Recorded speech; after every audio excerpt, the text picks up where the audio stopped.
ఆనందమయీ చైతన్యమయీ సత్యమయీ పరమే.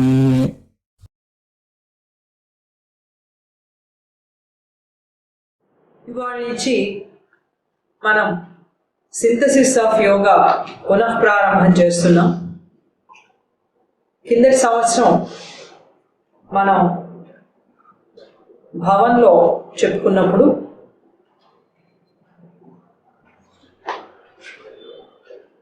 Part 1 the yoga of divine works అనే విభాగంలో మొదటి అధ్యాయం ది 4 ఎయిడ్స్ అనేది ప్రారంభం చేసి 58వ పేజీ వరకు మనం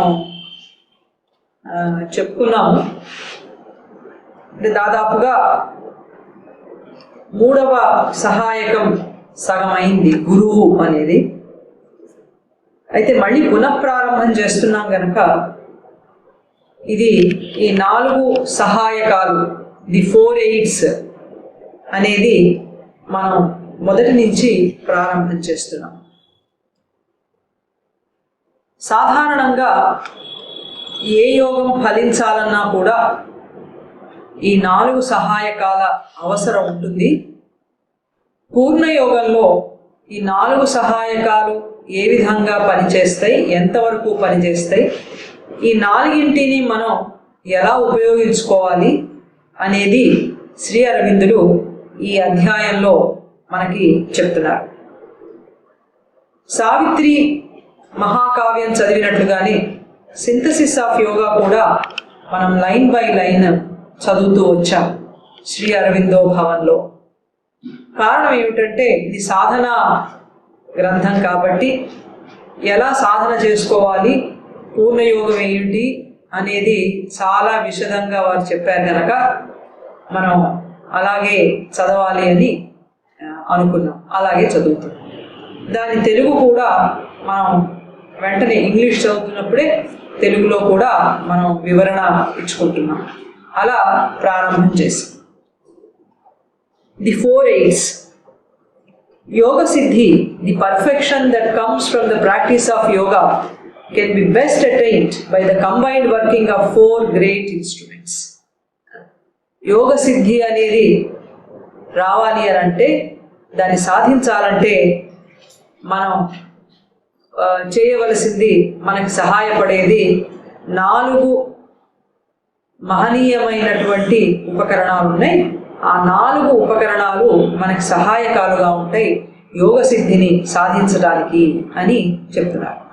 there is first the knowledge of the truths, principles, powers and processes that govern the realisation శాస్త్ర.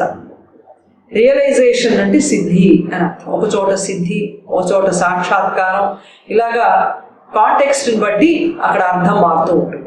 రియలైజేషన్ అంటే ఇక్కడ సిద్ధి పొందటం అని అర్థం. సిద్ధి పొందడం అంటే ఏమిటి? పూర్వయోగాలలో ఆత్మని సాక్షాత్కరింపజేసుకోవటం, ఆత్మని సాధించటం సిద్ధి పొందటం. పూర్ణయోగంలో ఆత్మ చైతన్యాన్ని మించినటువంటి దివ్య చైతన్యం ఒకటి ఉంది. దాన్ని పొందటం పూర్ణయోగం యొక్క లక్ష్యం. ఈ సిద్ధి పొందటానికి మనకి ఏవి తోడ్పడతాయి అంటే the knowledge of the truths, principles అన్నారు. ఈ సిద్ధిని పరిపాలన చేసేటువంటి, దీన్ని గవర్న్ చేసేటువంటి నాలెడ్జ్ ఉన్నదే, ఈ నాలెడ్జ్కి సంబంధించిన సత్యాలు, ప్రిన్సిపల్స్, సూత్రాలు, పవర్స్, శక్తులు, ప్రాసెసెస్, ప్రక్రియలు, ఇవన్నీ ఉన్నాయి. ఇవన్నీ కూడా మనకి ఉపయోగపడతాయి. ఇవన్నీ తెలిస్తే మనకి జ్ఞానం అనేది తెలిసినట్టు, శాస్త్రం అవుతుంది. శాస్త్రం అంటే ఏమిటి?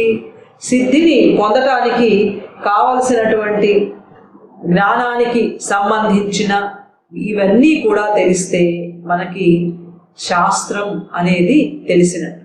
ఏం తెలుస్తాయి? జ్ఞానానికి సంబంధించిన సత్యాలు తెలియాలి, ఆ జ్ఞానం సాధించడానికి కావలసిన సూత్రాలు తెలియాలి, జ్ఞానాన్ని సంపాదించేటువంటి ఎలాంటి శక్తులు, ఆ జ్ఞాన శక్తులు ఏమిటో తెలియాలి, ప్రక్రియ కూడా తెలియాలి. ఎలాగా మనం సిద్ధిని సాధించాలో ఆ ప్రక్రియ కూడా తెలిస్తే అప్పుడు శాస్త్రము అవుతుంది. కనుక శ్రీ అరవిందులు ఈ విధమైనటువంటి వివరణ ఇచ్చారు. నెక్స్ట్ ఇది శాస్త్ర ముందు మొదటి పారాగ్రాఫ్లో వారు శాస్త్రం అంటే ఏమిటి, ఉత్సాహం అంటే ఏమిటి, గురువు అంటే ఏమిటి, తర్వాతది కాలం, ఈ నాలుగింటిని కూడా ఒక నిర్వచనాలు ఆయన ఇచ్చారు. సో మొదటిది శాస్త్రం, వీటిని గురించినటువంటి జ్ఞానం ఉంటే శాస్త్రం. ఆ తర్వాత రెండవది next comes A patient and persistent action on the lines laid down by the knowledge, the force of our personal effort, ఉత్సాహం. మన వ్యక్తిగత కృషి యొక్క బలం, దాని పేరు ఉత్సాహం. ఏ పని చేయాలన్నా కూడా మనకి లోపల నుంచి ఒక శక్తి రావాలి. ఆ శక్తి కనుక వస్తే చేయాలి అనేటువంటి ఉత్సాహం, ఆసక్తి కలుగుతుంది. అంటే బాహ్య ప్రపంచంలో వాటికి కూడా ఉత్సాహం ఉండాలి. ఇక్కడ యోగంలో సిద్ధి సాధించాలంటే ఉత్సాహం అని మనం దేన్ని అంటామంటే, మామూలు అజ్ఞాన ప్రపంచంలో మనం బాహ్య విషయాలలో కొంత ఇంపల్సివ్గా అప్పటికప్పుడు ఒక పొంగులాగా వచ్చేటువంటి ఆసక్తి, ఒక సంతోషం, ఉల్లాసం, ఇవన్నీ ఉత్సాహం, ఇవన్నీ కలిస్తే ఉత్సాహంలో ఇవన్నీ ఉంటాయి. ఇప్పుడు యోగం సాధించాలంటే, యోగ సిద్ధి పొందాలంటే ఉత్సాహం అంటే ఏమిటి, ఇది రెండవ సహాయకాన్ని గురించి శ్రీ అరవిందులు చెప్తున్నారు. ఉత్సాహం అంటే ఏమిటి? జ్ఞానం తర్వాత, శాస్త్రం తర్వాత వచ్చేది ఉత్సాహం. ఉత్సాహం అంటే చాలా ఓర్పు కావాలి. ఉత్సాహం అంటే ఓర్పనంగానే నిరుత్సాహం వచ్చేస్తుంది. అబ్బో, ఓర్పుతో మొదలుపెట్టారే శ్రీ అరవిందులు. ఈ ఓర్పుకి సరిహద్దులు అంటూ ఏమీ ఉండవు. మనం సాధించేదాకా ఓర్పుతో ఉండడమే. కనుక ఓర్పుతో మొదలెడితే ఉత్సాహం ఉంటుందా? నిరుత్సాహం అయిపోము, వచ్చేస్తుంది, ఏం పర్వాలేదు మొదలు పెట్టండి అంటే ఉత్సాహంగా ఉంటుంది. కానీ అబ్బో ఓర్పుతో ఉండాలి అని అంటే ఎక్కడ ఉత్సాహంగా ఉంటుంది? ఎవరికి ఉత్సాహంగా ఉంటుంది? నిజంగా యోగ సిద్ధి కావాలనుకునేటువంటి వాళ్ళకి ఓర్పు అనేది ఉత్సాహాన్నే ఇస్తుంది. ఉత్సాహంలో భాగంగానే ఓర్పు ఉంటుంది. మామూలుగా ఏదో ఇది తెలుసుకుందాం, చేతనైతే చేద్దాం అని కొంచెం ముందుగా ఉత్సాహపడిపోయి తర్వాత శ్రీ అరవిందులు చెప్పినవన్నీ విన్నాక అబ్బో ఇది చాలా కష్టసాధ్యం, ముందుగా మనకి తేలిగ్గా ఉన్న దాంతో మొదలు పెడితే తర్వాత వారిని చూసుకోవచ్చు అని మనసు అన్నప్పుడు మనం ఇంకొక దాన్ని వెళతాం. అది కూడా తప్పేమీ లేదు. కాకపోతే ఏ స్థాయి ఏమిటి, ఏది ఎక్కడ ఉంది, ఏది ఉన్నతం, ఏది మనకి కావాలి పరిపూర్ణంగా అనేదే విషయం. అంటే రెండవది ఉత్సాహం, చాలా ఓర్పుతో పర్సిస్టెంట్ యాక్షన్, విడవకుండా చేసేటువంటి చర్య, కర్మ, పని విడవకుండా చేయాలట. ఈ శాస్త్రాన్ని మనం ఇలా విడవకుండా ఓర్పుతో ఇవన్నీ చేస్తూ on the lines laid down by the knowledge, ఏ ప్రకారం చేయాలి? ఇందాక పైన చెప్పారే, సిద్ధిని గవర్న్ చేసేటువంటి, ఆధిపత్యం వహించి దాన్ని పరిపాలించేటువంటి సత్యాలు, సూత్రాలు, శక్తులు, ప్రక్రియలు, ఇవన్నీ ఉంటే అప్పుడు మనకి శాస్త్రాన్ని గురించిన జ్ఞానం ఉన్నట్టు. ఇప్పుడు ఉత్సాహంలో కూడా ఇది కావాలి. అందుకని జ్ఞానం ఏ మార్గాల్ని, ఏ పద్ధతినైతే చెప్తున్నదో ఆ పద్ధతి ప్రకారం చేయగలిగితే చెయ్యాలి. ఉత్సాహంలో అది కూడా ఒక భాగం. అందుకని చెప్తున్నారు, on the lines laid down by the knowledge, the force of our personal effort. మన వ్యక్తిగతమైనటువంటి కృషి శక్తి కూడా ఉత్సాహంలో భాగం.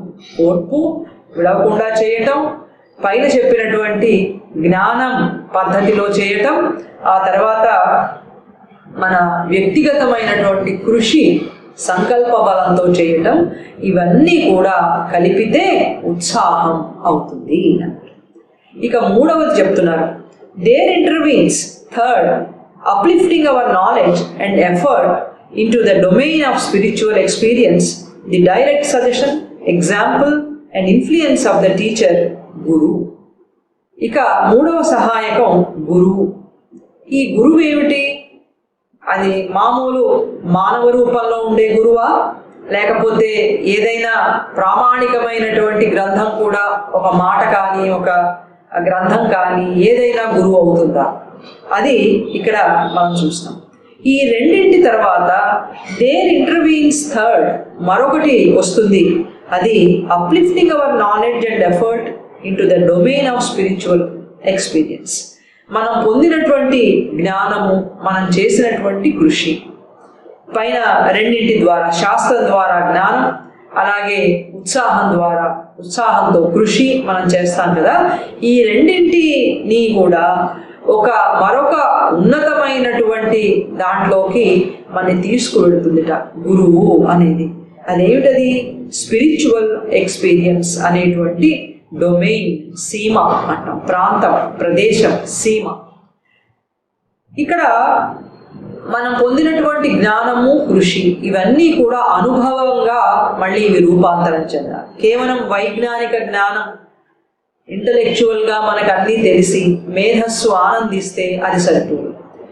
దానికోసం కృషి చేసి ఆ కృషిని కూడా వైజ్ఞానిక జ్ఞానం కోసమే మనం ఉపయోగిస్తే అది మళ్ళీ వృధా అవుతుంది. ఈ రెండింటిని మనం దేంట్లోకి తీసుకువెళ్ళాలంటే స్పిరిచువల్ ఎక్స్పీరియన్స్, ఆధ్యాత్మికమైనటువంటి అనుభవంలోకి, అనుభవ సీమలోకి మనని పైకెత్తగలిగినటువంటిది మూడవది సహాయకం. దాని పేరు గురువు, ది డైరెక్ట్ సజెషన్. గురువు అనేటువంటిది ఎలా ఉండొచ్చు? డైరెక్ట్ సజెషన్గా ఉండొచ్చు, ప్రత్యక్షంగా ఒక సూచన, మన కళ్ళ ఎదురుగుండా ఇదిగో ఇలా చెయ్యి అనేటువంటి ఒక సూచన. ఎగ్జాంపుల్, ఉదాహరణ ద్వారా. ఇన్ఫ్లుయెన్స్ ఆఫ్ ద టీచర్, బోధకుని యొక్క ప్రభావం, ఆయన ఉదాహరణ, ఆయన ద్వారా వచ్చేటువంటి సూచన, ఇవన్నీ కలిపితే గురువు అవుతుంది. ఈ గురువు మనని ఆధ్యాత్మిక అనుభవం వైపుగా నడిపిస్తాడు. ఇక last comes the instrumentality of time, కాల. ఇక నాలుగవది, చిట్ట చివరిది ఏమిటంటే కాలానికి సంబంధించిన విషయం. ఇన్స్ట్రుమెంటాలిటీ విషయం, టైం, కాలానికి సంబంధించినటువంటి విషయం, అదే కాలము అంటే. కాలం కూడా మనకి సరిగ్గా ఎప్పుడు ఏది రావాలో ఆ సమయం దాకా మనం వేచి ఉండాల్సిందే. అది ఫలించేదాకా, యోగ సిద్ధి ఫలించడానికి ఒక సమయం అనేది తప్పనిసరిగా ఉంటుంది. అదేంటో చూద్దాం. For in all things there is a cycle of their action and a period of the divine movement. ఈ కాలంలో ఏముంటాయంటే ఒక అనిశ్చితమైనటువంటి కాలంలో, ఇది అనిశ్చితమైనటువంటి కాలంలో జరిగేటువంటి కర్మ, యాక్షన్, కర్మ in a cycle of their action. Cycle అంటే చక్రం, కాలచక్రం అంటామే. ఈ అనిశ్చితమైనటువంటి కాలచక్రంలో జరిగేటువంటి కర్మ and a period of the divine moment, ఒక దివ్య క్షణం వచ్చేటువంటి సమయం, పీరియడ్, సమయం. అనగా ఒక దివ్య క్షణం వస్తుంది. ఆ దివ్య క్షణంలో మనం చేసినదంతా కూడా సిద్ధిగా అనుభవం పొంది ఆ సిద్ధిని మనం సాధించగలుగుతాము. అందుకని ఏ యోగంలోనైనా యోగ సిద్ధిని పొందాలంటే మనకి ఈ 4 సహాయకాలు కూడా అవసరం అవుతాయి. అవి శాస్త్రం, ఉత్సాహం, గురువు, కాలం. మొదటి పారాగ్రాఫ్లో వీటి గురించినటువంటి సంగ్రహమైన ఒక భావ రూపాన్ని మనకిచ్చి, ఇక రెండవ పారాగ్రాఫ్లో శాస్త్రం గురించినటువంటి సవివరణగా శ్రీ అరవిందులు మనకి చెప్తున్నారు. The supreme shastra of the integral yoga is the eternal Veda secret in the heart of every thinking and living being. ప్రతి ఆలోచనాపరుడైనటువంటి మానవుడిలో రహస్యంగా శాశ్వత వేద సీక్రెట్ ఒకటి ఉన్నది. వేదం అంటే మనకి అనుభవంలో ఉన్నటువంటి వేదం కాదు. విత్ అంటే తెలుసుకోవటం, జ్ఞానం అని అర్థం. ఒక శాశ్వతమైనటువంటి జ్ఞానం ఒకటి ఉంది. ఆ శాశ్వత జ్ఞానం పరిపూర్ణమైనది కూడా. ఇంటెగ్రల్ యోగాలో సంగతి చెప్తున్నారు శ్రీ అరవిందులు. ది సుప్రీం శాస్త్ర of the integral yoga. Integral యోగాని సమగ్ర యోగం అంటున్నారు, పూర్ణ యోగం అని కూడా. పూర్ణ యోగం, ఇది పరిపూర్ణమైనటువంటి యోగం.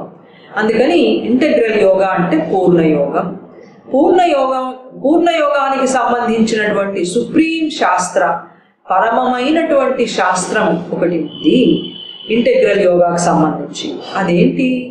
ప్రతి మానవుని హృదయంలో కూడా శాశ్వతమైనటువంటి వేదం అనే జ్ఞానం రహస్యంగా ఉన్నది.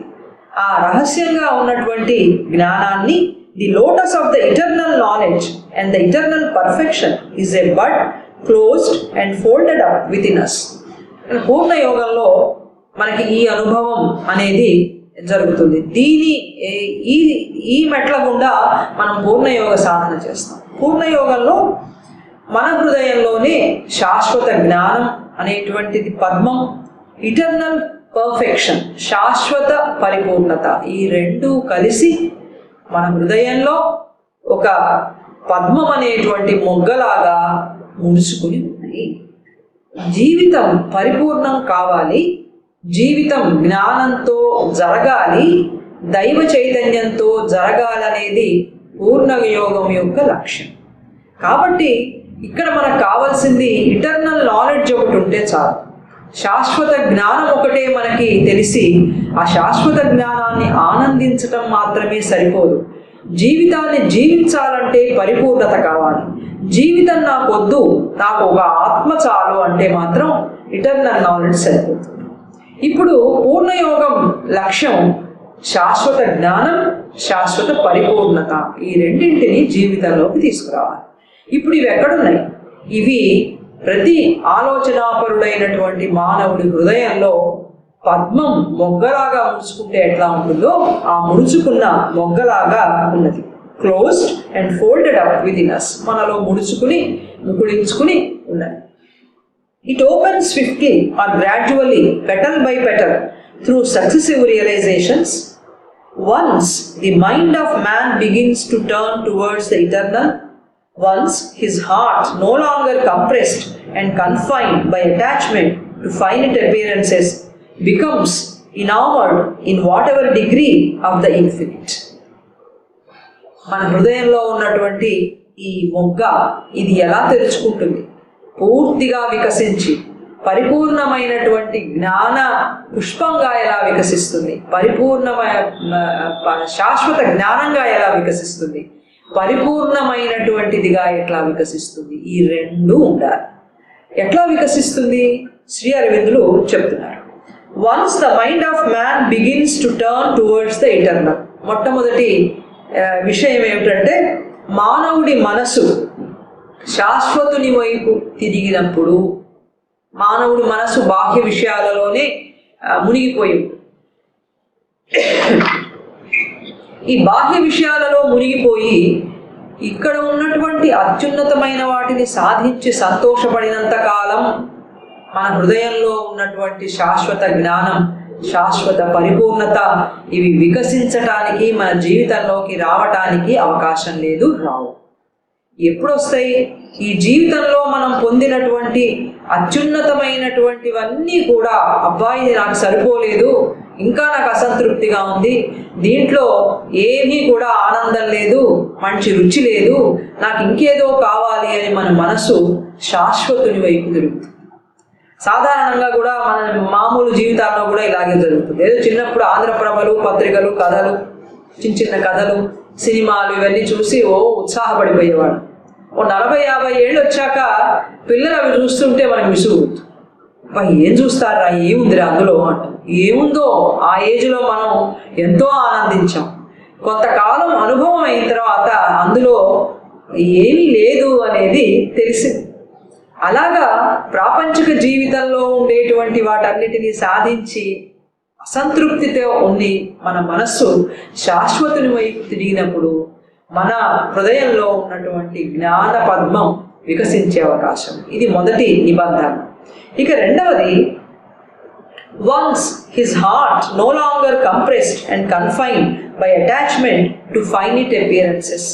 ప్రపంచంలో ఉన్నటువంటి పరిమితమైనటువంటి దృశ్యాలన్నిటికీ కూడా మన హృదయం కన్ఫైన్ అయిపోయింది, కంప్రెస్ అయిపోయింది. కంప్రెస్ అంటే కుదించుకుపోయింది, బాగా నొక్కుకుపోయింది.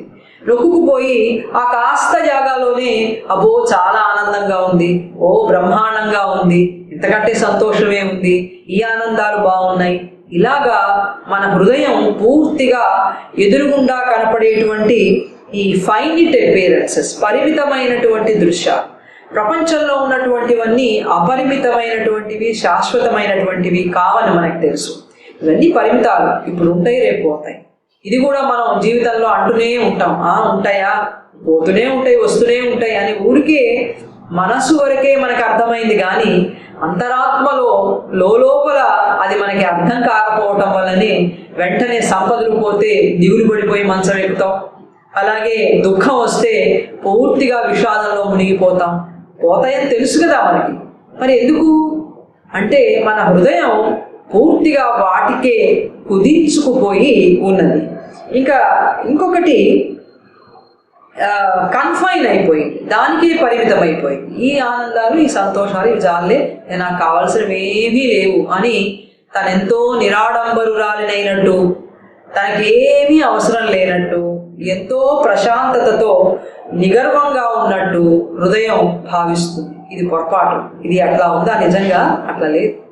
అందుకని మానవుడి మనసు కుదించుకుపోయినటువంటి తర్వాత పరిమితమైనటువంటి అటాచ్మెంట్, బంధనతో వీటన్నిటికీ కుదించుకుపోయి పరిమితమైపోయి ఇట్లా ఉన్నటువంటి హృదయం వాటన్నిటి నుంచి ఒకసారి మళ్ళీ దైవం వైపు ఆకర్షితమైతే బికమ్స్ ఇనామర్డ్. వీటన్నిటినీ ఈ బంధన నుంచి తొలగించుకుని హృదయం పూర్తిగా దైవానికి ఆకర్షించబడాలి. దైవం అంటే మనం ఆకర్షణతో వెళ్ళిపోవాలి. ప్రాపంచిక విషయాల పట్ల ఆకర్షణ ఉంటే ఎంత పరిగెత్తుకుని వెళ్ళిపోతూ ఉంటాము. అంతటి ఆకర్షణ వీటి పట్ల కాకుండా దైవం పట్ల గనక మన హృదయం ఆకర్షితమైనప్పుడు ఇన్ వాట్ ఎవర్ డిగ్రీ, ఇక్కడ మళ్ళీ భగవంతుడు పూర్తిగా నీ హృదయం అంతా నేనే ఉన్నానా అని అడగడు. ఏ మేరకైనా ఎంతో కొంత దైవం వైపు మానవ హృదయం తిరిగినా చాలు అంటున్నారు. Of the infinite. అప్పుడు ఏమవుతుంది? It opens swiftly or gradually, petal by petal. మనలో ఉన్నటువంటి ముకుళించుకున్న జ్ఞానపద్మం రేకు తర్వాత రేకుగా త్రూ సక్సెసివ్ రియలైజేషన్స్, ఒక సిద్ధి తర్వాత ఒక సిద్ధిగా, సిద్ధుల తర్వాత సిద్ధులుగా మనం ఉన్నతమైనటువంటి సిద్ధి పొందే వరకు ఆ అనుభవాలన్నీ కూడా పొందుతుంది మానవ హృదయం. ఇవి రెండు నియమాలు అని చెప్పి శ్రీ అరవిందుడు చెప్పారు. All life, all thought, all energising of the faculties, all experience, passive or active, become thenceforward so many shocks which disintegrate the teguments of the soul and remove the obstacles to the inevitable efflorescence. నిజానికి మనలో ముకుళించుకున్న మొగ్గ ఇవాళ కాకపోతే రేపటికైనా అది పువ్వు అవ్వాల్సింది. ఇవాళ పుయ్యలేదు, ఇవాళ ఎంత విచ్చింది అని చూస్తాను. చెట్టు దగ్గరికి వెళ్ళి మొగ్గ ఎంత విచ్చుకుంది. అలాగే మన హృదయంలో ఉన్నటువంటి ఈ జ్ఞానం అనేటువంటి మొగ్గ కూడా ఎప్పుడు విచ్చుకుంటుంది. ఎట్లా విచ్చుకుంటుంది చెప్తున్నాను. ఆల్ లైఫ్, మన సమస్త జీవితం. ఆల్ థాట్, మన మనసు చేసేటువంటి సమస్తమైనటువంటి ఆలోచనలు. ఆ తర్వాత ఎనర్జైజింగ్ ఆఫ్ ద faculties, మన నైపుణ్యాలన్నీ కూడా ఎనర్జైజింగ్, శక్తిమంతం కావటం, ఇది కూడా ఒక భాగం. All experiences, passive or active, మన ఆధ్యాత్మిక అనుభవాలు కొన్ని ఉదాసీనమైనవి, కొన్ని క్రియాశీలకమైనవి మన అనుభవాలు ఉంటాయి. కేవలం ఆత్మ జ్ఞానం, ఆత్మ సాక్షాత్కారం, ఇది ఉదాసీన అనుభవం. దాని పేరు అదంతే, అదే తక్కువది కాదు. ఉదాసీనం అనగానే తక్కువ, యాక్టివ్ అనగానే ఎక్కువ కాదు. ఉదాసీన అనుభవం అంటే ప్రపంచం నుంచి విడివడి ఆత్మ కోసం మాత్రమే సాధన చేయటం అనేది ఉదాసీన అనుభవం. అదైనా కానీ యాక్టివ్, ప్రాపంచిక జీవితంలో కూడా దైవాన్ని తీసుకురాగలిగినటువంటి అనుభవం. దైవం ప్రపంచ జీవితంలో అంతటా ఉన్నాడనేటువంటి అనుభవంతో ఆయనని పరిపూర్ణమైనటువంటి జ్ఞానంతో మన కర్మలలోకి తీసుకురావాలి అని మనం చేసే సాధన యాక్టివ్ అంటాం. ఏ అనుభవం అయినా సరే, యాక్టివ్ కానీ ప్యాసివ్ కానీ. బికమ్ దెన్స్ ఫార్వర్డ్, అప్పుడు ఏమవుతుంది? పైన చెప్పారు చూడండి, ఆ రెండు నిబంధనలు మన హార్ట్ మన మైండ్ దైవం వైపుగా తిరిగినప్పుడు అప్పటి నుంచి ఏమవుతాయిట అంటే so many shocks which disintegrate the teguments of the soul. అప్పటి నుంచి గొప్ప అలజడులు, షాక్స్ అంటే అలజడులు, కుదుపులు. మనం ఆటోలో కూర్చున్నప్పుడు ఒక్కసారిగా కుదుపు వస్తుంది, ఏ గుంటలోనో పడ్డప్పుడు ఒక్కసారిగా ఎగిరి పడతాం, అది కుదుపు, అలజడి. ఇప్పటిదాకా చాలా ప్రశాంతంగా ఉంది మానవుడి మనసు, అజ్ఞానంలో ఆనందిస్తూ, మానవుడి హృదయం అజ్ఞాన అనుభవాలని అనుభవిస్తూ, సుఖ దుఃఖాలన్నిటినీ అనుభవిస్తూ పరమానందంగా ఉన్నటువంటి అతని హృదయం, మనసు ఇప్పుడు అకస్మాత్తుగా దైవం వైపుగా కొద్దిగా మళ్ళేసరికి ఏం జరిగింది? అతనికి కొత్త కొత్త అలజడులన్నీ కూడా కలుగుతున్నాయి, కొత్త కొత్త అనుభవాల అలజడులు. షాక్ అంటే నెగిటివ్గానే వాడక, షాక్ అంటే పాజిటివ్గా కూడా మనం వాడచ్చు. ఉన్నత చైతన్యపు కుదుపులు మన మీదికి వస్తాయి, మన కుదుపుతూ ఉంటాయి మన హృదయాన్ని, మనసుని. ఒక్కసారిగా మనం పూర్తిగా అలర్ట్ అవుతూ ఉంటాం, జాగ్రత్త ఏమిటిది అని కాన్షియస్ అవుతూ ఉంటాం. అయ్యి ఆ ఉన్నత చైతన్యానికి ప్రతిస్పందిస్తాం. ఆ ప్రతిస్పందనలన్నీ కలిపితే అలజడులు. ఈ అలజడులు, కుదింపులు ఇవి ఏం చేస్తాయి? ఒక గొప్ప పనిని మనలో చేస్తాయిట. అదేంటంటే disintegrate the teguments of the soul. మన అంతరాత్మని మూసి ఉంచినటువంటి టెగ్యుమెంట్స్ అంటే కవర్స్ అన్నట్టు, ఇవి పొరలు. మన అంతరాత్మని పూర్తిగా మూసినటువంటి అనేక అజ్ఞానపు పొరల దొంతరలు ఉన్నాయి. ఇలా ఇలా ఇలా ఇలా పేరుకుపోయి పైలపైపోయినాయి బోలెడన్ని పొరలు. ఒక పొర తీస్తే ఇంకొకటి, ఇంకోటి ఇంకోటి కనబడుతూనే ఉంటుంది. ఎన్ని అజ్ఞానపు పొరలో లెక్కలేదు. అటువంటి అజ్ఞానపు పొరల దొంతరలని ఈ ఉన్నత చైతన్యపు అలజడులు ఒక్కసారిగా వాటిని చిన్న భిన్నం చేస్తాయి, పూర్తిగా చింపవతల బారేస్తాయి, ఒక్కటి కూడా మిగలకుండా చేస్తాయి. So disintegrate teguments of the soul and remove the obstacles to the inevitable efflorescence. Efflorescence అంటే వికసించటం, వికసించటం. మనలో ముడుచుకున్నటువంటి జ్ఞానపద్మం తప్పనిసరిగా వికసించి తీరవలసిందే. అది ఇన్ఎవిటబుల్, అనివార్యం. అది వికసించకుండా ఆపటం అనేది జరగదు. ప్రశ్న ఏంటంటే అది ఎంత తొందరలో వికసిస్తుంది, ఎన్నేళ్లకి వికసిస్తుంది, ఎన్ని యుగాలకి వికసిస్తుంది. మనం కొన్ని చూస్తూ ఉంటాం, హిమాలయాల్లో ఏడాదికి ఒక్కసారి పూస్తుంది ఓ పువ్వు, దాని పేరు ఏదో బ్రహ్మ పుష్పమో ఏదో ఓ పేరు. అది ఏడాదికి ఒక్కసారే పూస్తుంది, అదే చాలా కాలం ఉంటుంది. అట్లా ఎంతకాలానికి మనలో ఉన్నటువంటి జ్ఞానం వికసిస్తుంది అనేదే ప్రశ్న తప్ప వికసించకుండా ఉండడం కానీ దాన్ని ఆపడం కానీ ఎవరి తరము కాదు, ఏ అజ్ఞాన తరము కూడా కాదు. అందుకని ఇన్ఎవిటబుల్ ఎఫ్లోరసెన్స్, అనివార్యమైనటువంటి ఈ వికసనాన్ని ఈ ఉన్నత చైతన్యపు అలజడులు అవేం చేస్తాయి? ఆ వికసనానికి ఆటంకంగా ఉన్నటువంటి అవరోధాలన్నింటినీ కూడా తొలగిస్తాయి. తర్వాత అంతరాత్మని కప్పినటువంటి అజ్ఞానపు పొరలన్నింటినీ కూడా చిన్నాభిన్నం చేస్తాయి, దైవం వైపుగా మనల్ని తీసుకువెళ్తాయి. ఇక్కడ ఒక కొటేషన్ మనం ఎప్పుడు చెప్పుకుంటూ ఉంటాము, చాలా ప్రసిద్ధమైనది. He who chooses the infinite has been chosen by the infinite.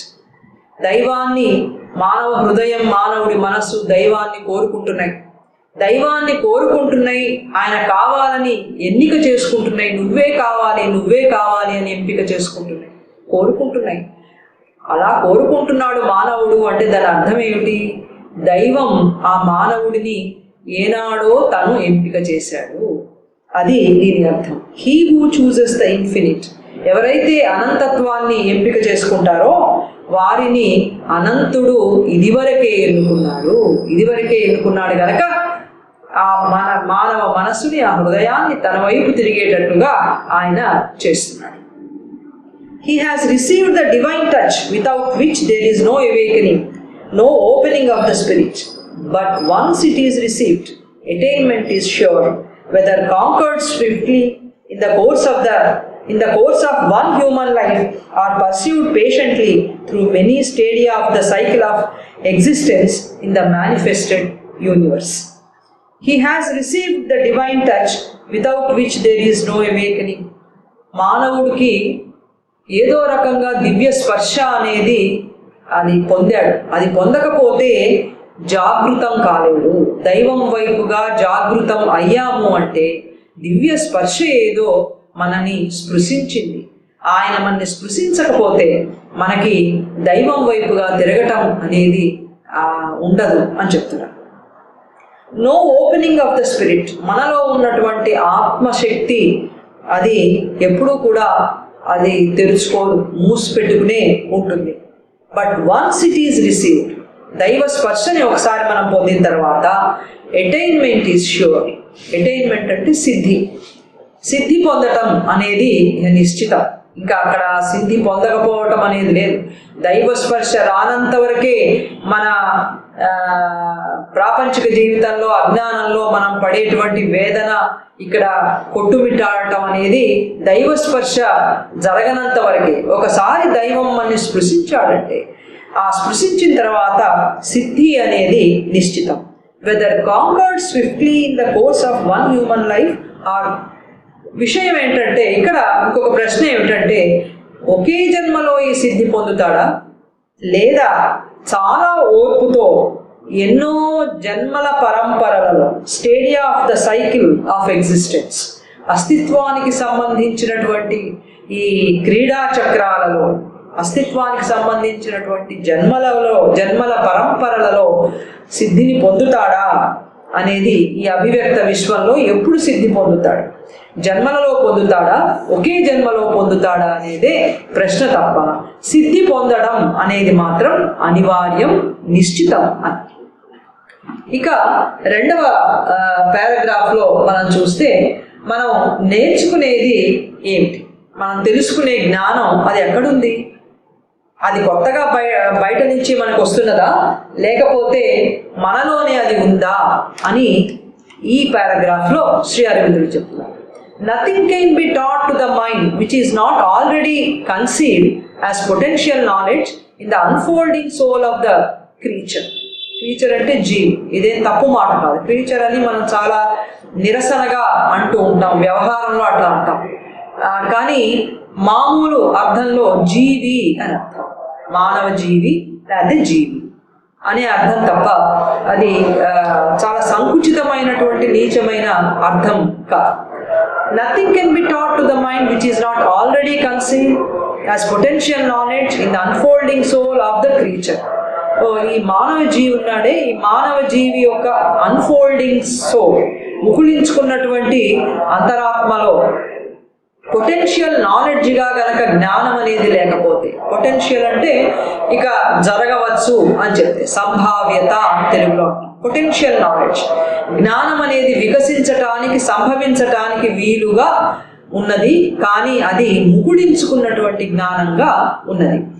అలా గనక లేకపోతే బయట నుంచి మనసుకి జ్ఞానం అనేది మనం బోధించటం కానీ దానికి తెలిసేటట్టు చేయడం కానీ సాధ్యపడదు. కానీ మనసుకు తెలుస్తోందంటే ఆ జ్ఞానం మనలో ఇదివరకే అది మొగ్గలాగా ఉంది అని చెప్తున్నారు. So also all perfection of which the outer man is capable is only a realizing of the eternal perfection of the spirit within him. ప్రాపంచికంగా కూడా మనం కొంతమంది మనుషులు చాలా పరిపూర్ణంగా ఉంటారు, బాహ్య జ్ఞానానికి సంబంధించి, తర్వాత బాహ్యంలో ఉండేటువంటి అత్యున్నతమైన జ్ఞానానికి సంబంధించి, పరిపూర్ణతకి సంబంధించి కొంతమంది చాలా పరిపూర్ణంగా మనకు కనపడతారు. అట్లా ఒక పరిపూర్ణమైనటువంటి స్వభావంతో పరిపూర్ణమైనటువంటి జీవితాన్ని గడుపుతున్నారు అంటే దాని అర్థం ఏమిటి అంటే అది మనలో ఉన్నటువంటి ఆత్మ యొక్క పరిపూర్ణతే బాహ్యంలో మన పనులలో పరిపూర్ణంగా కనపడుతుంది. కనుక అంతరాత్మ పరిపూర్ణతే మనం బాహ్యంలో వ్యక్తం చేస్తున్నాం. ఎంత పరిపూర్ణంగా అంతరాత్మ ఉంటే అంత పరిపూర్ణంగా వ్యక్తం చేస్తాం. సో బాహ్యంలో చాలా మంచి పనులు, ఉత్తమమైనటువంటి కర్మలు చేసేటువంటి వాళ్ళలో అంతవరకు ఆత్మ పరిపూర్ణత ఉంటుంది. అట్లా ఆత్మ పరిపూర్ణతే బాహ్య కర్మలలో కూడా వ్యక్తమవుతూ ఉంటుంది. కాబట్టి ప్రతిదీ మనలో ఉన్నదే, మనలో ఉన్నదాన్నే మనం తెలుసుకుంటున్నాం, మనం పొందుతున్నాం అని మనం సాధకుడు తెలుసుకున్నట్లయితే అంతర్ముఖుడు కావడానికి వీలు. ఎందుకు ఇదంతా చెప్తున్నారు? సాధారణంగా బయట నుంచి ఎవరైనా చెప్తారేమో, ఏదైనా జ్ఞానం వస్తుందేమో అని తహతహలాడుతూ ఉంటాం. ఒక రకంగా కొంతవరకు అది తోడ్పడే మాట నిజమే అయినప్పటికీ కూడా పరిపూర్ణంగా మాత్రం బాహ్యం నుంచి వచ్చే జ్ఞానం మనకి సహాయపడదు. కొంతవరకు మనలో ముకుళించుకున్నటువంటి దాన్ని ఇందాక చెప్పారే, కొంత అది స్పృశించి మనలో కొంత మార్పు తీసుకురావడానికి బయట నుంచి వచ్చే జ్ఞానం మనకి పనికొస్తుంది. అంతవరకు మాత్రమే అది పనికొస్తుంది. కానీ నిజమైనటువంటి సిద్ధి అంతర్ముఖులం అయితే తప్ప రాదు. కనుక శ్రీ అరవిందులు సాధకులు ఎప్పుడు అంతర్ముఖులై ఉండాలి అనేది వారు చెప్తూ, జ్ఞానమంతా మన లోపలే ఉంది, దాన్ని బయటకి వికసించేటట్లు చేయాలి, అన్ఫోల్డ్ అయ్యేటట్టు చేయాలి తప్ప బాహ్యంలో ఎక్కడో జ్ఞానం ఉంది, అది వస్తేనే నేను మారతాను, నాకు సిద్ధి కలుగుతుంది అనేది అది సరి అయింది కాదు అని మనని అంతర్ముఖులను చేస్తున్నారు Shri అరవిందులు. We know the divine and becomes the divine because we are that already in our secret nature. మనకి దైవం తెలుసు, దైవంగా అవుతాము. పూర్ణయోగంలో ఇదంతా పూర్ణయోగం గురించి చెప్తున్నారు. సో పూర్ణయోగంలో పూర్ణయోగ లక్ష్యం ఏమిటి? మనం దైవాన్ని తెలుసుకుంటాం. దైవం అంటే ఎవరు? ఆత్మ కాదు. దైవం అంటే ఈ ప్రపంచంలో క్రియాశీలకంగా సర్వకర్మలని నిర్వహిస్తూ ఉన్నటువంటి సర్వజ్ఞుడు ఆయన దైవం. ఆ దైవం ఏమిటో మనకి తెలుసు. We know the divine. పూర్ణయోగంలో దైవం ఏమిటో తెలుసు. And we will become the divine. మనం దైవంగా అవుతాం. దైవంగా అవడం అంటే దైవ చైతన్యాన్ని పొంది దైవంతో సమానంగా ఆయన ఇచ్చే మన ఇచ్చే, ఆయన కర్మే మన కర్మయే, ఆయనకి కొలాబరేటర్గా సహచరుడుగా ఉంటే మనం దైవంగా అవటం అని అంటాం. అందుకని మనకి దైవాన్ని తెలుసుకుంటాం, దైవంగా అవుతాము అంటే అర్థం ఏంటి? దాన్ని చెప్తున్నారు. Because we are that already in our secret nature. రహస్యంగా ఉన్నటువంటి మన ప్రకృతిలో మనం అదే అయి ఉన్నాం. తత్ అని అంటాం. దైవాన్ని గురించి మనం ఇంకా ఏం చెప్పగలం? చెప్పి మాటలు అందక, మాటలు సరిపడక తత్ శబ్దవాచ్యంతో మనం దైవాన్ని చెప్తూ ఉంటాం. దైవం అంటే ఎవరు? ఏమో చెప్పలేం. చెప్పిందంతా కూడా సరిపోవటంగా ఇహ అది అన్నాడు ఋషి.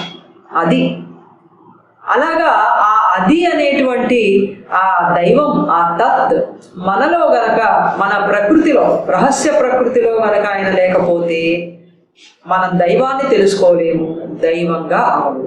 రహస్య ప్రకృతి అంటే ఏమిటి? ఇప్పుడు ఉన్నది మన అజ్ఞాన ప్రకృతే మనకు తెలుసు. ఈ లోయర్ నేచర్, నిమ్న ప్రకృతి, ఇగ్నోరెన్స్, ఇది మాత్రమే తెలుసు. ఇగ్నోరెంట్ నేచర్ మాత్రమే మనకు తెలుసు. మరొక ప్రకృతి ఉంది అని మనకి గీతలో భగవానుడు చెప్పాడు, పరాప్రకృతి. ఆ పరాప్రకృతి అన్ని జ్ఞానం కర్మలలో జ్ఞానాన్నే తీసుకొస్తుంది, జ్ఞాన కర్మలే చేస్తుంది. కనుక అది సీక్రెట్ నేచర్గా ఉంది. మన సీక్రెట్ నేచర్ ఏమిటి? పరాప్రకృతి అసలు నేచర్. మనది అసలైనటువంటి ప్రకృతి పరాప్రకృతి, దివ్య ప్రకృతి. దైవానికి ఏ ప్రకృతి ఉందో అదే మన ప్రకృతి కూడా అయి ఉంది. కానీ దైవంలో అది బయటికి వెల్లడవుతూ ఆయన చేసే ప్రతి పని కూడా ఆ ప్రకృతి నిర్వహిస్తుంది. కానీ మన ప్రకృతి ఇంకా దివ్య ప్రకృతి కాదా, మనది అజ్ఞాన ప్రకృతి. కనుక మనం చేసే పనులన్నీ కూడా అజ్ఞాన కర్మలుగా ఉంటూ ద్వంద్వాలని సృష్టిస్తూ మనని వేదనకి గురి చేస్తూ మనని ఈ ద్వంద్వాల గుండానే మనం ప్రయాణం చేయవలసి వచ్చేట్టు చేస్తున్నాయి. ద్వంద్వాల నుంచి ప్రయాణం చేయటం అనేది మానవుని దైవం దగ్గరికి తీసుకెళ్తుందని కిందటిసారి మనం సావిత్రిలో నారద మహర్షి చెప్పినప్పుడు విన్నాము. అది పూర్ణయోగం. ఇక్కడ పూర్ణయోగంలో దైవాన్ని మనం తెలుసుకుంటాము అంటే ఆ దైవం రహస్య ప్రకృతిలో రహస్యంగా ఆయన ఉన్నాడు కాబట్టి ఆ లోపల ఉన్నటువంటి ఆ దైవమే బయటికి కూడా వెల్లడవుతాడు. కనుక ప్రతిదీ మనలోనే ఉన్నది, బయట బాహ్యంలో కాదు అని తెలుసుకుంటాడు పూర్ణయోగ సాధకుడు. Self attainment is the secret. Self knowledge and an increasing consciousness or the means and the process. ఇప్పుడు సాధకుడి యొక్క లక్ష్యం ఏమిటి? సెల్ఫ్ అటైన్మెంట్, ఆత్మని పొందటమే మన సాధకుడి యొక్క లక్ష్యం. ఆత్మోపలబ్ధి సంస్కృత సమాసం అయితే ఆత్మని సాధించటం, పొందడమే మన సాధకుని యొక్క లక్ష్యం. దానికి సాధనాలు ఏమిటి? అది పొందాలంటే ఏ సాధనాలు? Self knowledge and and increasing consciousness. మనని గురించిన జ్ఞానం మనకి తెలియటం, దాన్నే మన అని అనాలంటే సంస్కృతంలో ఆత్మ అని అర్థం. అత్యున్నతమైనటువంటి ఆత్మ అనే అర్థం ఉంది, క్యాపిటల్ ఎస్ పెట్టారు. అలాగే స్మాల్ ఎస్ పెట్టినప్పుడు మనము అని అర్థం, మన ఆత్మ అని అర్థం. ఇప్పుడున్నటువంటి స్థితిలో ఆత్మ. అందుకని ఇప్పుడున్న ఆత్మని తెలుసుకునేటువంటి జ్ఞానము ఇంక్రీజింగ్ కాన్షియస్నెస్, చైతన్యాన్ని పెంచుకుంటూ ఉండటము. చైతన్యం ఎట్లా పెరుగుతుంది మరి? మనని మనం పరిశీలించుకుంటూ ఏ అజ్ఞాన పోకడలు మనలో వస్తున్నాయో ఆస్పిరేషన్ ద్వారా, రిజెక్షన్ ద్వారా, సరెండర్ ద్వారా, ఈ మూడు మనకి నక్షల్లో ది మదర్లో మనకు వస్తాయి. అంటే ఈ వివరణ అంతా ది మదర్లో చెప్పారు. ఈ మూడింటి ద్వారా కూడా మనము కాన్షియస్నెస్ని పెంచుకుంటాం, చైతన్యాన్ని పెంచుకుంటూ దైవ చైతన్యం సాధించేదాకా మనం సాధన చేస్తాం. కనుక చైతన్యాన్ని పెంచుకోవటం, మనని గురించినటువంటి ఆత్మజ్ఞానం తెలుసుకుంటే కనుక ఆత్మసిద్ధి అనేది, ఆత్మని సాధించడం అనేది జరుగుతుంది. ఆత్మని సాధించడానికి సెల్ఫ్ నాలెడ్జ్, ఇంక్రీజింగ్ కాన్షియస్నెస్, ఈ రెండు మీన్స్ అండ్ ద ప్రాసెస్. సాధనలు, ప్రక్రియ కూడా ఇవే అని చెప్పారు. ఇక మూడవ పారాగ్రాఫ్లో, ఈ మూడవ పారాగ్రాఫ్లో అరవిందుల వారు మనకి శృతి అంటే ఏమిటో చెప్తారు. శృతి అంటే వేదం అని మనకి తెలుసు. ఈ శృతి అంటే వినపడినది అని అర్థం. ఇది కూడా అందరికీ చాలా మందికి తెలుసు. ఋషులందరూ కూడా వాళ్ళు సాధనలో ఉన్నప్పుడు వాళ్ళకి దైవవాక్కు వినపడింది. ఆ వినపడినటువంటి జ్ఞానానికి సంబంధించిన జ్ఞానవాక్కుని శృతి అన్నారు, వినపడింది అని.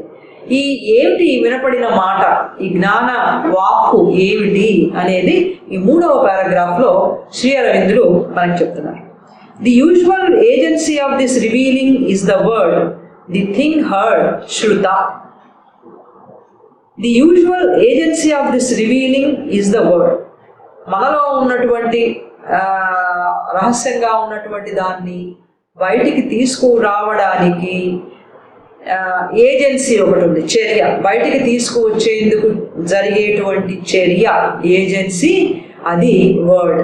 ఒక దైవ వాక్కు మనకి వినపడింది.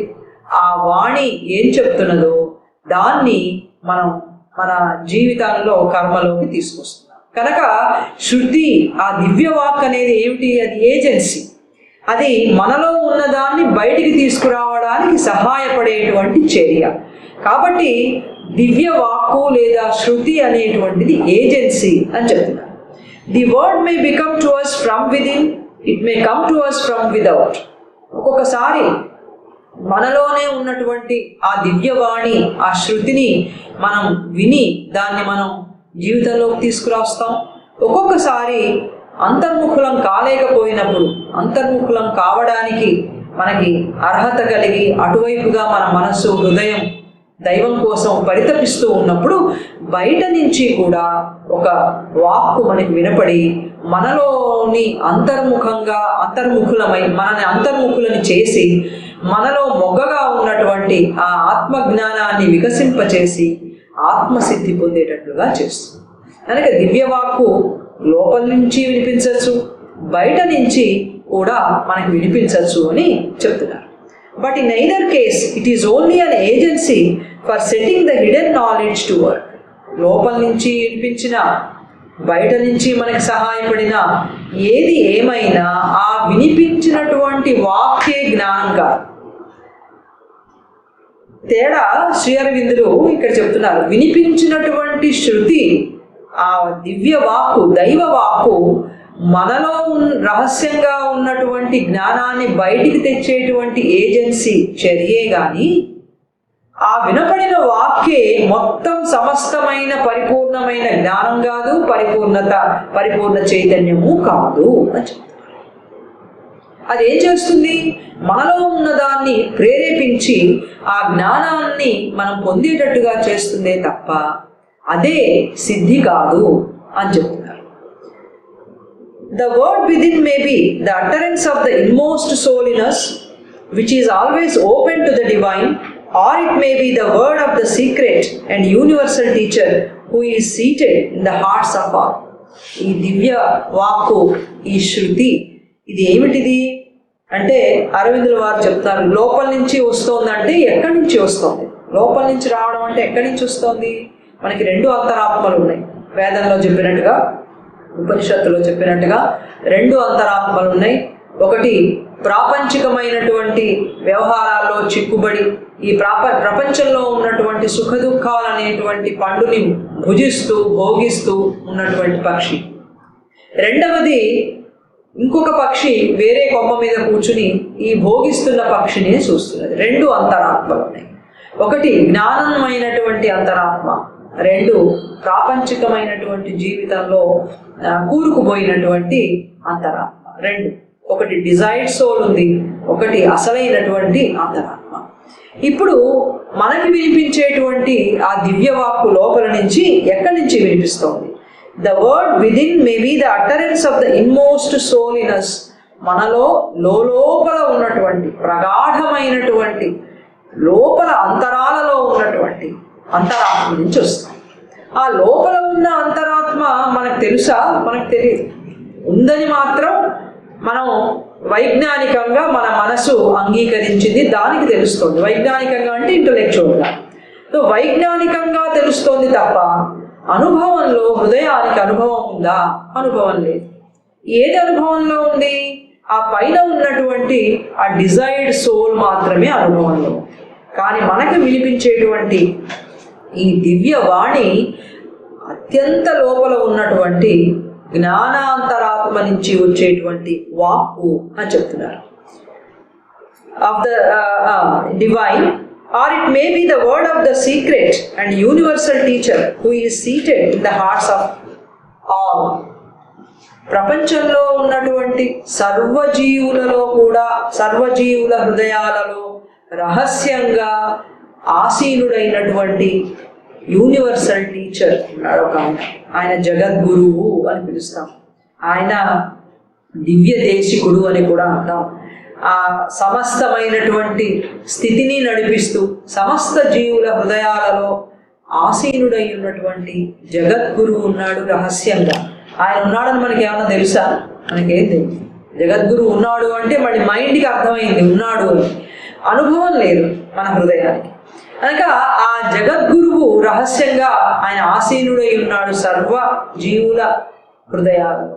ఆయన నుంచి వచ్చినటువంటి వాక్కు కూడా కావచ్చు అని చెప్పి శ్రీ అరవిందుడు అంటారు. కావచ్చు అంటే ఆయనకు తెలియదని కాదు, అదైనా అవుతుంది. ఇదే అంతర్ముఖంగా మన అంతరంగంలో నుంచి వాక్కు వస్తుంది, లేదా బాహ్యంలో ఉన్నటువంటి సర్వజీవులలో ఉండే దైవం నుంచి వస్తుంది అని చెప్తారు. Who is seated in the hearts of all. There are rare cases in which none other is needed, for all the rest of the yoga is an unfolding under the constant touch and guidance. కొంతమంది ఉంటారు, వాళ్ళకి లోపల నుంచి ఆ దివ్యవాక్కు రావక్కర్లా ఆత్మసిద్ధి పొందడానికి, బయట నుంచి సహాయం అక్కర్లా. వాళ్ళకి ఎలా ఉంటుంది? వాళ్ళు ఎప్పుడూ కూడా దైవం యొక్క మార్గదర్శకత్వాన్ని పొందుతూ ఉంటారు. అటువంటి వాళ్ళు రేర్ కేసెస్, చాలా అరుదుగా ఉంటారు. వాళ్ళకి ఏ రకమైనటువంటి సహాయం కూడా అవసరం లేదు. అంతరంగ సహాయం అక్కర్లా, బాహ్యం నుంచి సహాయం అక్కర్లా.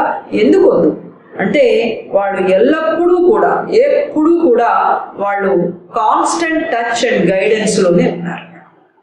అన్ఫోల్డింగ్, వాడు దైవం యొక్క నిరంతరమైనటువంటి ఆయన స్పర్శలో ఉన్నారు, ఆయన మార్గదర్శకత్వంలో ఉన్నారు. అందుకని రెస్ట్ ఆఫ్ ద యోగా, వాళ్ళ యోగం అంతా కూడా ఆయన మార్గదర్శకత్వంలో, ఆయన యొక్క నిరంతరమైనటువంటి మార్గదర్శకత్వంలోనే జరిగిపోతూ ఉంటుంది. అట్లాంటి వాళ్ళు అరుదుగా ఉంటారు అని చెప్తున్నారు. The lotus of the knowledge discloses itself from within by the power of irradiating effulgence which proceeds from the dweller in the lotus of the heart. ఎక్కడి నుంచి వస్తుంది ఈ జ్ఞాన ప్రకాశం మన హృదయాల్లో? శ్రీ అరవిందులు చెప్తున్నారు, the lotus of the knowledge discloses itself. మనలో ఉన్నటువంటి ఈ జ్ఞాన పద్మం అనేది తనని తాను బయటికి ఎప్పుడు వెల్లడించుకుంటుంది, ఎప్పుడు వికసిస్తుంది? మనలో ఉన్నటువంటి పవర్ ఒకటి ఉంది, ఒక శక్తి ఉంది. ఆ శక్తి ఇర్రేడియేటింగ్ ఎఫ్లుజెన్స్, అది దేదీప్యమానంగా వెలుగుతున్నటువంటి ఎఫ్లుజెన్స్, ప్రకాశం యొక్క శక్తి మనలో. ఆ దేదీప్యమానంగా వెలుగుతున్నటువంటి జ్ఞాన ప్రకాశ శక్తి which proceeds from the dweller in the lotus of the heart. మన హృదయం అనేటువంటి పద్మంలో దైవం నివసిస్తున్నాడు. ఆయన డ్వెల్లర్, నివాసి. మన హృదయంలో ఎవరున్నారు? మనకు తెలియకుండా నివాసిగా ఉన్నవాడు దైవం. ఆ దైవం నుంచి ఈ దేదీప్యమానమైనటువంటి జ్ఞాన ప్రకాశం వచ్చినప్పుడు, బయటికి వచ్చినప్పుడు మనలో ఉన్నటువంటి జ్ఞాన పద్మం తనని తాను బయటికి వెల్లడించుకుని జ్ఞాన స్వరూపమైనటువంటి మానవ రూపంగా వెల్లడవుతుంది అని చెప్తున్నారు. Great indeed, but few are those to whom self-knowledge from within is thus sufficient and who do not need to pass under the dominant influence of a written book or a living teacher. విన్నప్పుడు మనకి పరమానందం కలుగుతుంది. నాలోనే ఉన్నాడా ఆయన? నివాసిగా ఉన్నాడా? ఆయన నుంచి దేదీప్యమానమైన ప్రకాశంతో నా హృదయ పద్మం ముకుళించుకున్నది, మొగ్గగా ఉన్నది, విచ్చుకుంటుందా? నా జీవితం అంతా జ్ఞానానందమయమవుతుందా అని మనకి ఆనందం కలుగుతుంది. కానీ ఇలా జరిగేది చాలా కొద్ది మందిలో మాత్రమే జరుగుతుంది అన్నారు అరవిందులు. గ్రేట్ ఇండీడ్, నిజంగా ఎంత గొప్ప విషయం ఇది. కానీ few are those to whom self knowledge from within is thus sufficient. మన హృదయ పద్మాన్ని వికసింపచేసేటువంటి ఆత్మజ్ఞానం అనేది సఫిషియంట్, సరిపడినంతగా కలవాళ్ళు చాలా తక్కువ మంది. సరిపడినంత ఉండాలి. మొగ్గ విచ్చుకోవాలంటే మరి ఎంత సన్లైట్ ఉండాలి? అంత ఉంటేనే అది విచ్చుకుంటుంది, లేకపోతే మొగ్గగానే ఉంటుంది, అది క్షీణించిపోతుంది. మన హృదయ పద్మం కూడా అంతే, సరిపడినంత జ్ఞాన ప్రకాశం ఉంటేనే అది విచ్చుకుంటుంది. అలా ఉన్నవాళ్ళు చాలా అరుదుగా ఉంటారు అని చెప్తున్నారు. Who do not need to pass under the dominant influence of a written book or a living teacher. అటువంటి వాళ్ళకి సజీవమైనటువంటి గురువుతో పని లేదు, అలాగే వాళ్ళ మీద గొప్ప ప్రభావం చూపించగలిగినటువంటి ఒక శాస్త్రం యొక్క అవసరం కూడా వాళ్ళకి లేదు. లోపల నుంచే జ్ఞాన ప్రకాశం వస్తున్నది అని చెప్పి, శృతి అంటే ఇది అని శ్రీ అరవిందులు చెప్పి, నాలుగవది గురువాక్యం గురించి చెప్తారు. గురువు చెప్పేటువంటి మాట మనలో ఏ విధంగా జ్ఞానాన్ని వికసింపజేస్తుంది అనేది చెప్తున్నారు. 4వ పారాగ్రాఫ్లో గురువు యొక్క వాక్యం ఎట్లా ఉంటుంది? Ordinarily, the word from without, representative of the divine, is needed as an aid in the work of self-unfolding. మనలో ఉన్నటువంటి ఆత్మ అది వికసించాలంటే, అన్ఫోల్డ్ అంటే అది బయటికి రావాలంటే, వెల్లడి కావాలంటే ఏం కావాలి? The word from without, representative of the divine. ఒక్కొక్కసారి బయట నుంచి ఒక మాటనో, ఒక మంచి విషయమో, సూచనో, ఒక వాక్కో, ఏదో ఒకటి దైవ ప్రేరేపణగా బయట నుంచి మనకి వస్తేనే మన లోపల నుంచి ఆ వెల్లడవడం, ఆ ముకుళించుకున్న జ్ఞానం వికసించడం అనేది జరుగుతుంది. ఆ బయట నుంచి మనకి అందేటువంటి ఆ వాక్కు, it is needed as an aid in the work of self unfold. అది మనకి సహాయకారి అవుతుంది. అందుకే ఒక మాట ఎవరో ఇంట్లో వాడు చెప్పినప్పుడు నచ్చదు, కానీ బయట వాడు చెప్తే నచ్చిందండి అంటూ ఉంటాం. ఈ మాటేనండి నేను ఏళ్ల తరబడి చెప్తున్నా, ఇంత మార్పు రాలా. ఇదిగో చూడండి, బయట వాళ్ళు ఎవరో చెప్పారట, ఇమీడియట్గా మార్పు వచ్చేసింది, వెంటనే చేసేస్తున్నారు. ఏమిటది? ఎందుకని? బయట నుంచి వచ్చింది ఒక్కొక్కసారి మన హృదయానికి తగిలి ఆ హృదయాన్ని వికసింపచేస్తుంది. అటువంటిది దైవ వాక్కు, దైవం నుంచి వచ్చేటువంటిదే. అది కూడా అంచేతనే అది జ్ఞానంతో ఉంటుంది కనుక, లేదా ఒక్కొక్క సందర్భంలో సమయంలో వికసించే అవకాశం వచ్చినప్పుడు ఆ వాక్కు ఆ వికసనానికి తోడ్పడుతుంది. రెండు రకాలుగా జరుగుతుంది.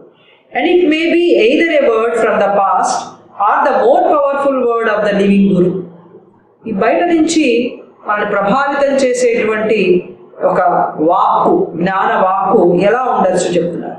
అది గతకాలానికి చెందినటువంటి శాస్త్రం కావచ్చు, గతకాలానికి చెందినటువంటి అనుభవం కావచ్చు. ఏ శాస్త్రం వచ్చినా కూడా అది గతకాలపు అనుభవానికి లిఖిత రూపమే కదా.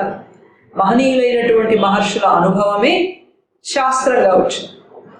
అది అపౌరుషేయమైన, అపౌరుషేయం ఎందుకన్నాం, ఎవరో కూర్చుని ప్రత్యేకంగా ఆలోచించి రాయలా. అది ఒక గొప్ప జ్ఞానానుభవం ఒక వేద రూపంలో వచ్చింది, మౌఖికంగా వచ్చింది, తర్వాత రాసుకున్నారు.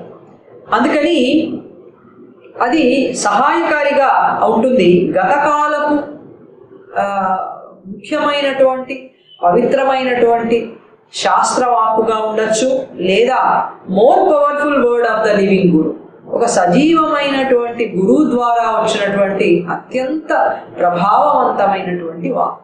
ఓ రామకృష్ణుడు చెప్పారు, వివేకానందుడు చెప్పారు, మరొక మహనీయులు చెప్పారు అంటే దా వాక్కు మన మీద గొప్ప ప్రభావం చూపిస్తుంది.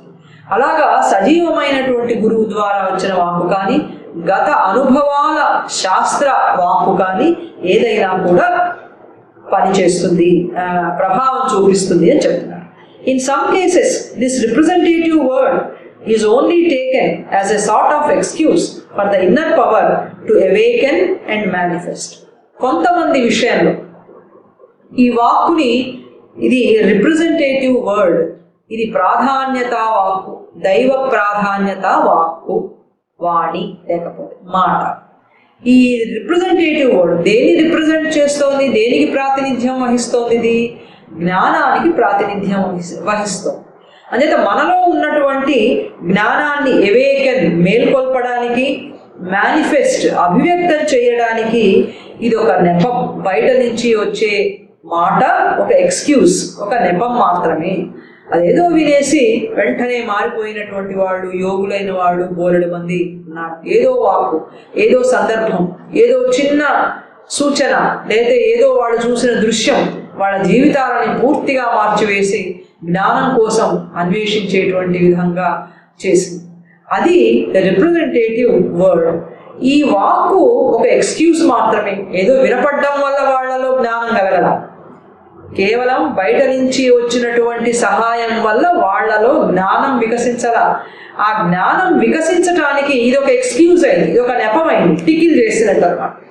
అట్లా ఈ బయట నుంచి వచ్చేటువంటి దివ్యవాణి ఉపయోగకరంగా ఉంటుంది for the inner power to awaken.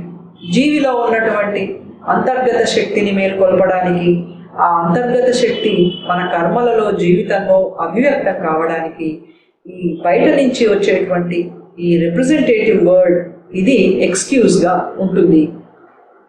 It is, as it were, a concession of the omnipotent and omniscient divine to the generality of a law that governs nature.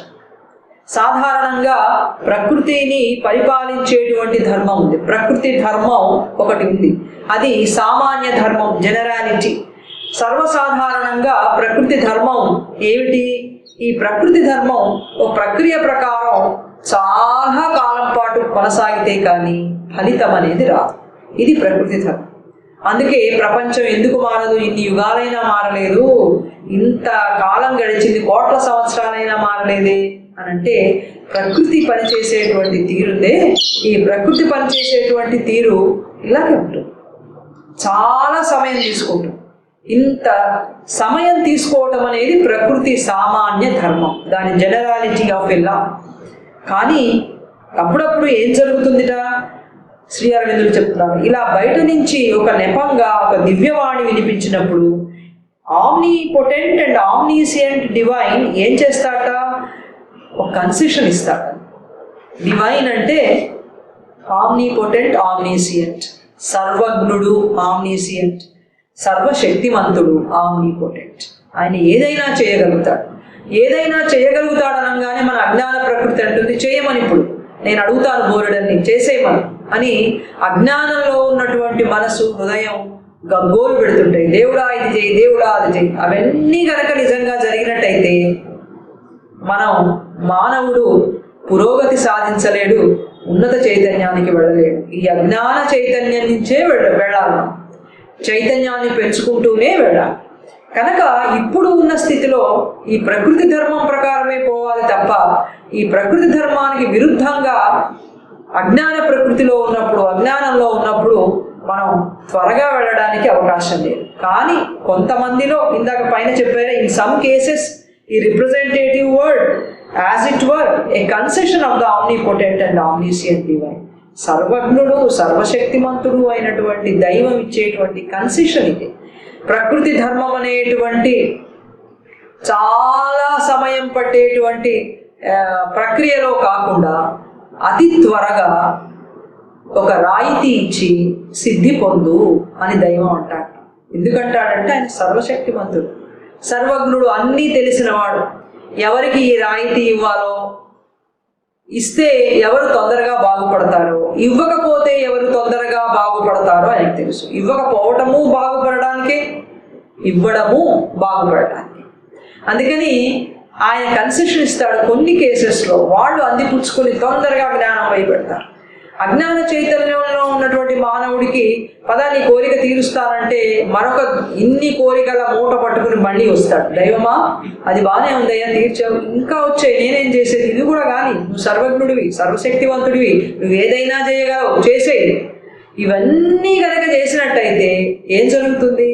మానవ అజ్ఞానం ఇంకా కింద స్థాయికి వెళ్ళిపోతుంది, ఇంకా పతనమైపోతుంది. దివ్య చైతన్యం వైపు వెళ్ళాలంటే, చైతన్యం పెరగాలంటే ఇంకా ఇంకా ఎక్కువ కాలం పడుతుంది. కనుక దైవం మన మీద కరుణతో మన అజ్ఞాన స్థితిలో మనం కోరే కోరికలన్నీ ఆయన తీర్చడు. ఆయన సర్వజ్ఞుడు, ఆయనకు తెలుసు ఏవి తీరిస్తే మనం బాగుపడతాం, ఏవి తీర్చకుండా ఉంటే బాగుపడతామో తెలుసు. అందుకని కొంతమందిలో ఆయన కన్సెషన్ ఇస్తాడ, సర్వజ్ఞుడు సర్వశక్తిమంతుడైనటువంటి దైవం. Thus it is said in the Upanishads of Krishna, son of Devaki, that he received a word of the Rishi Ghora and had the knowledge. శ్రీకృష్ణుడు కూడా మానవుడిగా పుట్టినప్పుడు, చిన్న పిల్లవాడుగా ఉన్నప్పుడు ఘోరుడు అనేటువంటి ఋషి దగ్గర ఆయన విద్యలు అభ్యసించాడు. అలాగే సాందీప మహర్షి దగ్గర విద్యలు అభ్యసించాడు. ఇదంతా ప్రకృతి మామూలు చైతన్య ధర్మం ప్రకారం జరుగుతున్నది. ఆ విధమైనటువంటి ధర్మాన్ని ఆయన కూడా అనుసరించాడు. So Ramakrishna, having attained by his own internal effort the central illumination, accepted several teachers in the different paths of yoga, but always showed in the manner and swiftness of his realization that this acceptance was a concession to the general rule by which effective knowledge must be received as by a disciple from a guru. రెండు ఉదాహరణలు శ్రీ అరవిందులు చెప్తున్నారు. ఒకటి శ్రీకృష్ణుని ఉదాహరణ, ప్రకృతి ధర్మం ప్రకారం ఆయన అదే విధంగా గురువుల దగ్గర జ్ఞానాన్ని పొందటం. రెండవ ఉదాహరణ రామకృష్ణ పరమహంస, ఆయన సాధించినటువంటి ఆయన సాధనా వేగం, ఆయన సాధనా ఉద్ధృతి, ఆయనకున్న శక్తి, అన్ని